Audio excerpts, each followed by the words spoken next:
Alhamdulillah wa salatu wa salamu ala Rasulillah. All praises are due to Allah, the Creator, the Cherisher, and the Sustainer of this universe.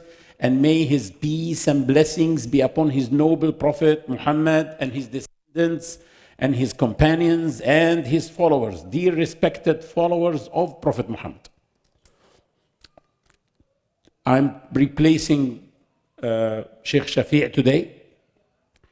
And I chose to speak about a very important topic, which is educating Muslim children in the 21st century. Allah subhanahu wa ta'ala said in Surah Al-Kahf, المال والبنون زينة الحياة الدنيا. Wealth and children are the adornments of the earlier life. Al-Hayat al-Dunya. The word dunya is the feminine of al-adna. Adna means earlier. So dunya means the earlier life. Al-akhirah, the hereafter.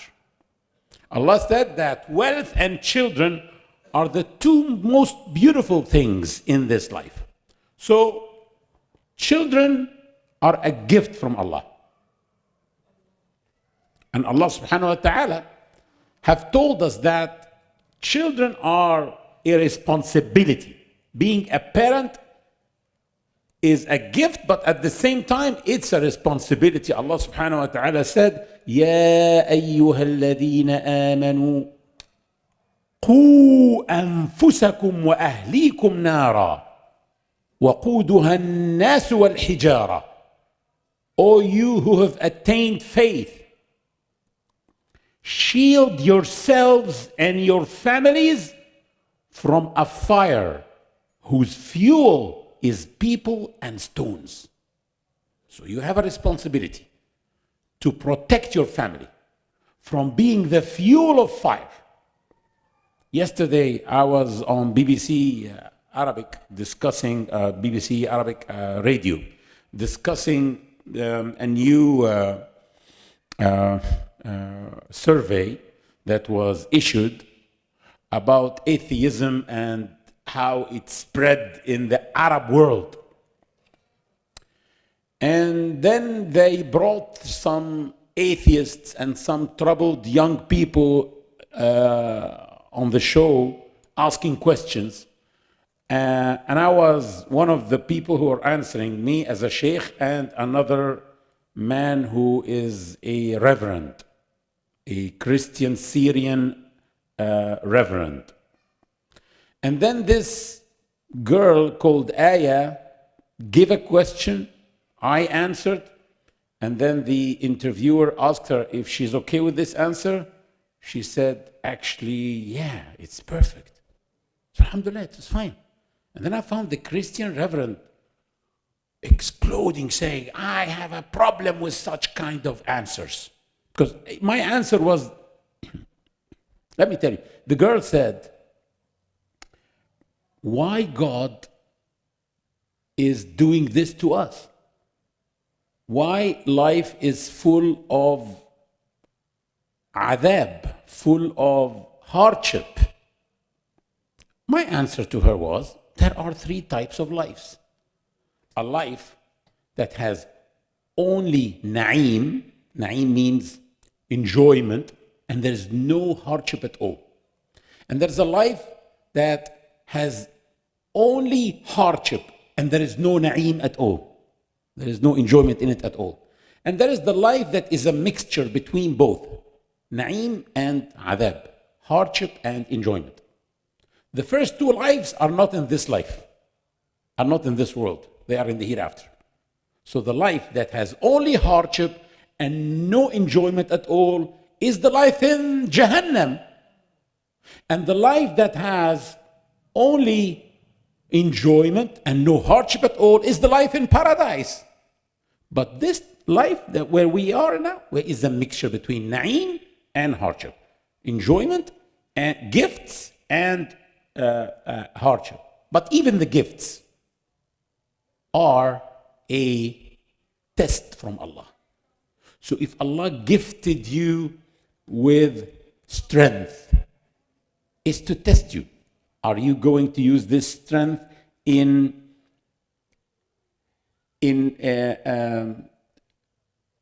putting hardship on other people, oppressing other people, beating up people in the street, or in carrying heavy stuff with weak people, or in defending weak people and oppressed? Allah is testing you with the strength. Allah gives you beauty is to test you. How are you going to use this beauty? Allah gives you intelligence is to test you. How are you going to use this intelligence? Are you going to use your intelligence to come up with a new medicine to help people, or to rob a bank? Put a good plan to rob a bank. Both people can be intelligent, by the way, but how people use these gifts. So we are here living in a life of a test. Allah brought us to this life to be tested. And then the hereafter is where we will be enjoying, inshallah, or suffering, purely. And the girl, she's an atheist, and she was okay with this answer, but the Christian reverend was not. He said, this is a catastrophic answer. Wallahi, it is very insensitive from him to say that. He said, this is a catastrophic answer. I have a problem with this answer. To tell me that Allah brought me to this life to test me, this is a catastrophe. Allah brought me to this world because He loves me. I told him, well, we are from two different religions, and it is expected that we will differ on this. Let me tell you that what I'm saying is not my own opinion, is the opinion of every school of thought in Islam, not even in the Sunni fold, even Shia, everybody, no Muslim differs on this. We are here to be tested. You believe that Allah brought you to this life because He loves you? I believe that when Allah loves me, He will not bring me to this life. He will bring me to paradise. So this is one of the things. Kids and children, those who have children, Allah gifted them with the children, but they are a test. How are you going to deal with this test?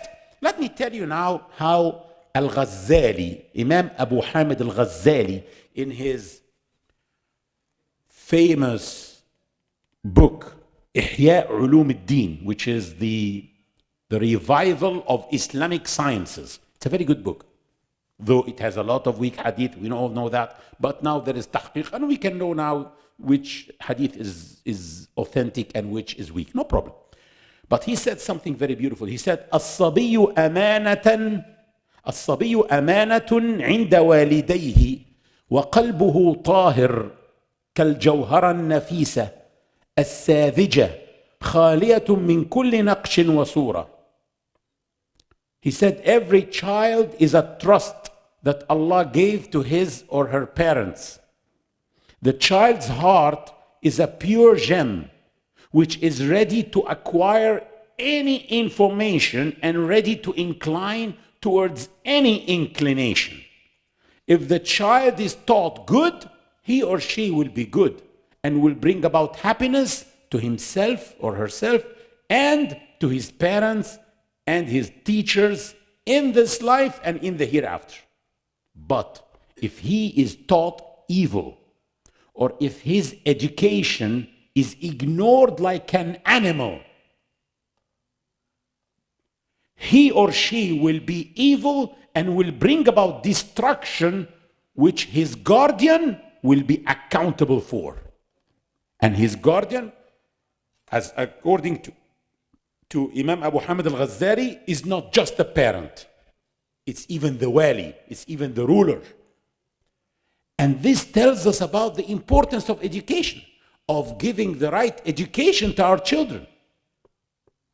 He also continued saying, وَكَمَا أَنَّ الْبَدَنَ فِي الْإِبْتِدَاءِ لَا يُخْلَقُ كَامِلًا وإنما يكمل ويقوى بالنشوء والتربية بالغذاء.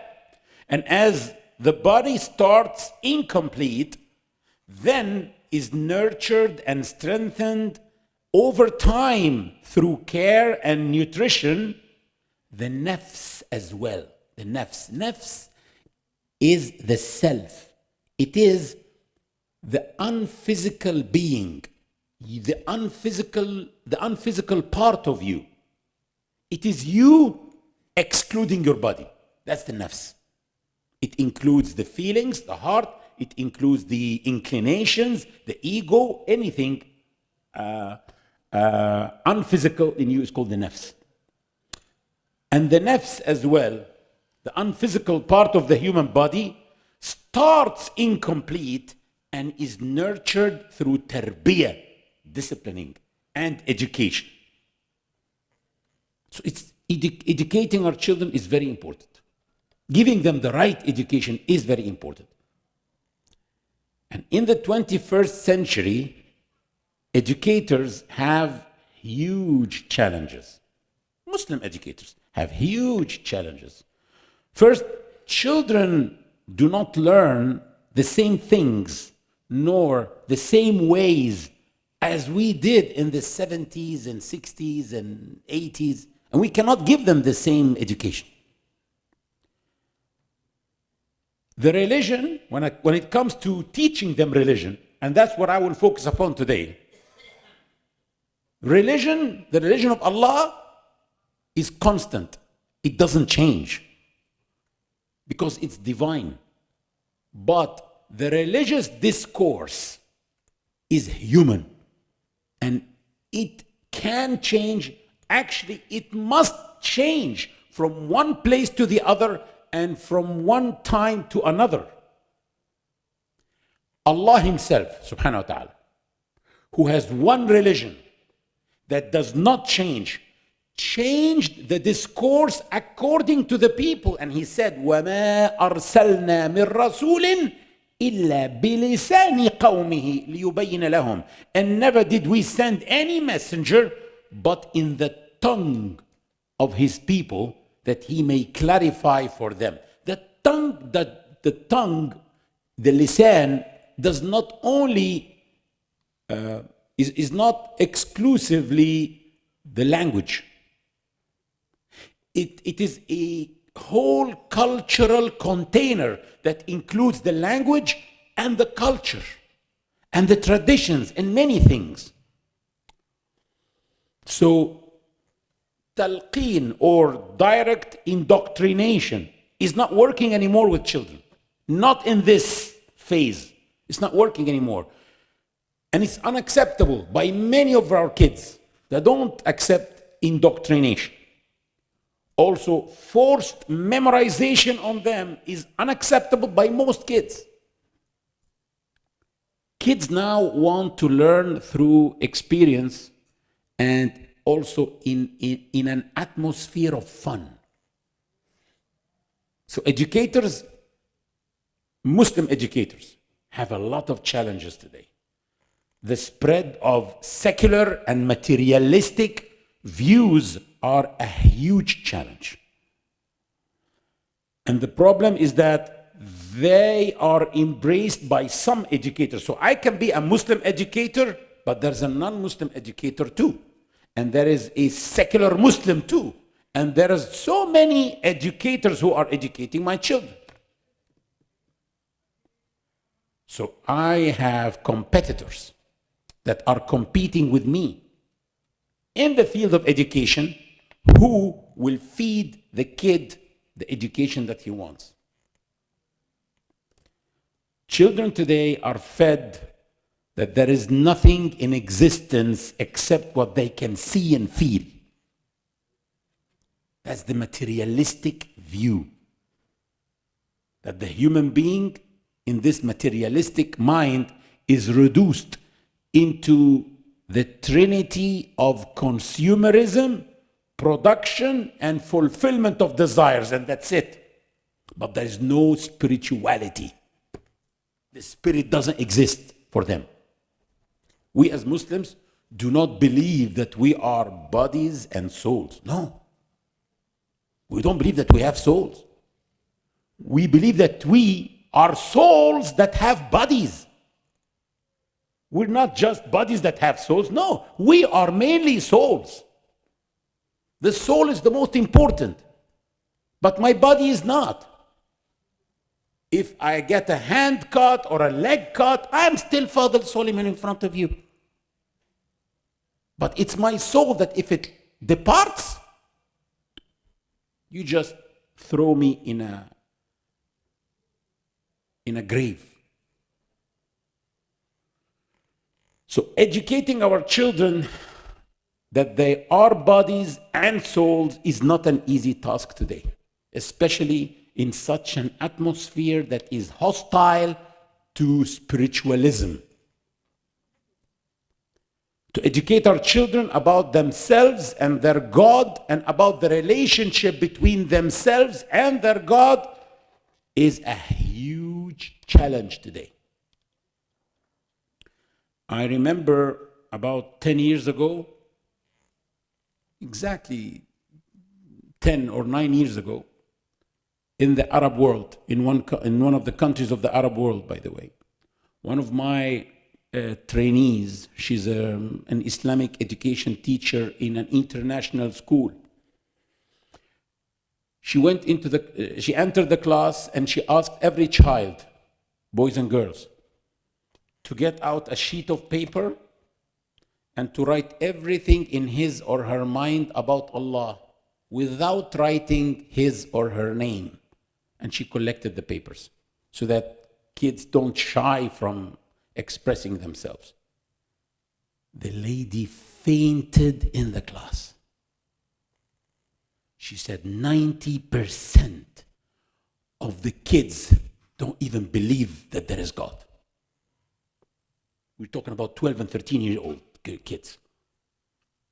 You know, the questions she collected became the topics of 30 episodes, TV episodes. They're called Islamophobia Season 2, which are atheistic misconceptions. And they are answered on our channel now, on YouTube channel, on YouTube. It's called Islamophobia TV channel. So we in Bridges Foundation collected all the root causes of atheism that we experienced through counseling young people who left the religion during the time or the lapse of about 20 years.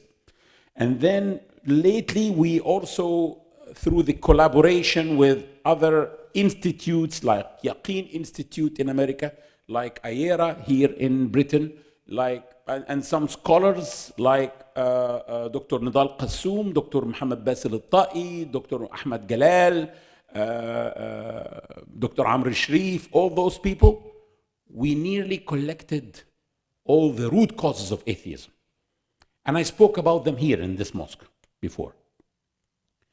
And then we started to deal with every root cause by finding the values and the principles that if they are embedded in the heart of the child in an early age, the root cause will not work if the child is subjected to it at any time of his life. And we launched an unprecedented workshop, alhamdulillah. It's called Protection from Atheism for Children and Youngsters. This workshop is divided into two branches. One branch is a program for the kids, and it's not called anything about atheism. It's games. Kids will open and play games. And I'm going to explain to you how we did that. And then there is also lectures for the parents, explaining to them the values and the principles that we are embedding in their children's hearts and minds in a separate workshop. We started with one game which was launched already a month ago or a month and a half ago, and we are working on a new one now. Let me tell you why a game. First of all, we produced 16 videos for the kids, but maybe kids who are 8-year-old, 9 years old, are not going to listen to me. I don't look interesting for them, and they don't know me. So we trained a 12-year-old boy. Here, that boy. Okay? 12-year-old. That's one of the trainees, actually. Inshallah, in the next game, there will be others.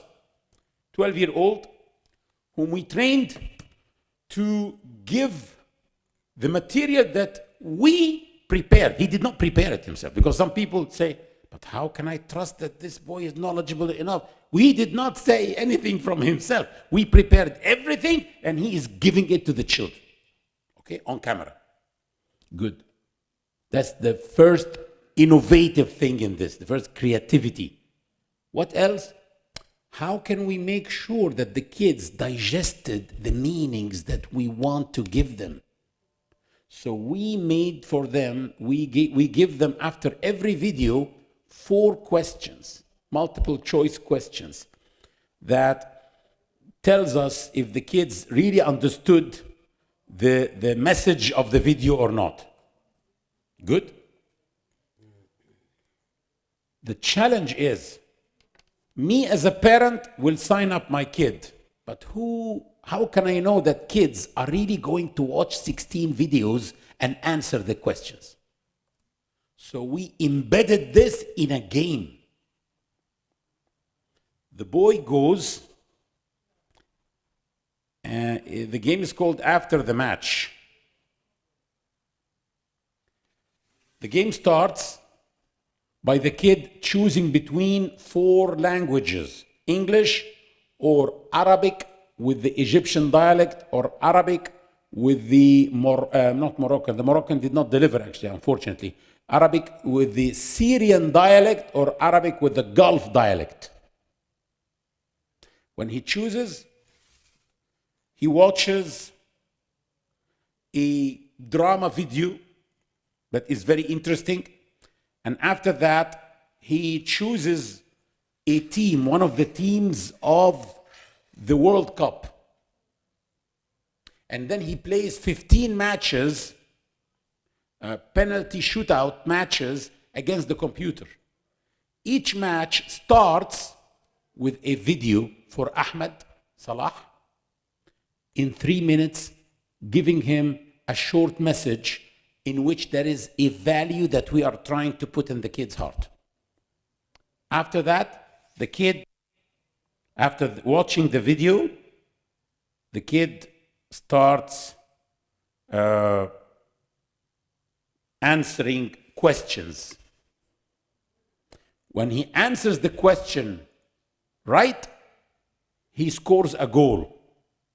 When he answers the question wrong, the ball goes out, and then he is told, try again. He is told to try again, and then he is brought back to the same question again. And then he has to answer it properly in order to move. Like that, the kids watch 15 videos and answer the questions. And then they feel like they want to play the game again. It becomes addictive. We want them to be addicted to this game, actually. Because through answering the questions, by the way, the kid, it's not enough for the kid to answer the right answer, to check right. Oh no, he has to check wrong as well on the wrong answers, because this is how we are disciplining them. And the kids will not know the places of the answers by heart to play it without reading, because we change them randomly. So every time the kid plays, he has to watch the video, he has to read the questions and the answers. That's the first one, which deals with about 15 causes of atheism. We are right now producing the second module, which deals with the existence of God, embedding in their hearts the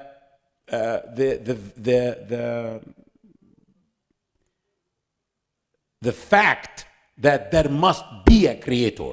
And the game will not be football. This time, the kids, inshallah, that's what we're developing now. The kids will be cleaning the oceans from plastic bags and straws that are killing marine life.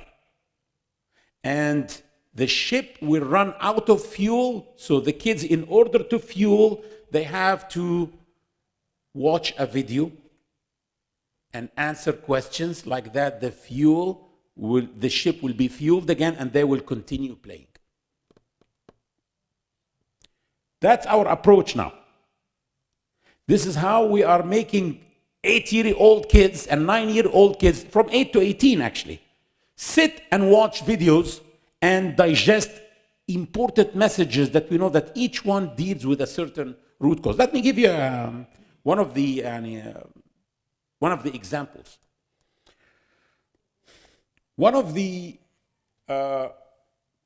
root causes of atheism, that once I found a boy who's 16-year-old coming and telling me, I left Islam. Jazakallah khair, Habib.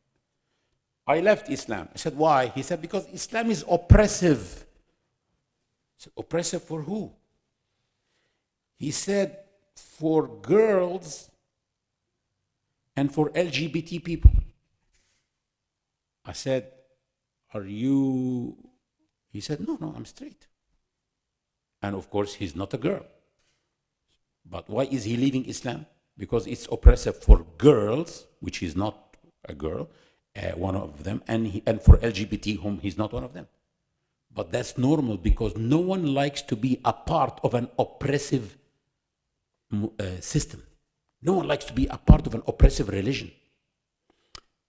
What can I put in the heart of this boy in the age of 8 so that he can avoid this root cause of atheism when he faces it in the age of 15 or 16?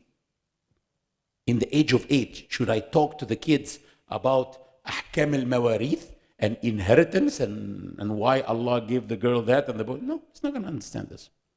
Should I talk to kids in the age of 8 about shudud ginsi and homosexuality? No. You know what we're doing? In the age of 8, we are instilling in their hearts that Allah brought them to this life in order to establish justice. That Islam is a religion of justice. Islam tells them to remove the oppressors, to stand against oppressors. So in the age of 16, when someone tells him Islam oppresses, he will not even continue. He will not allow him to continue. He said, shut up. Islam does not oppress. And if he hears it, he's not gonna submit to the misconception easily like an ignorant boy. No, he is programmed since a young age that Islam is a religion of justice. So anyone who tells him Islam oppressed anyone, he will not accept it, and he will go and research and bring him the answer. So this is how we dealt with the misconceptions and with the root causes.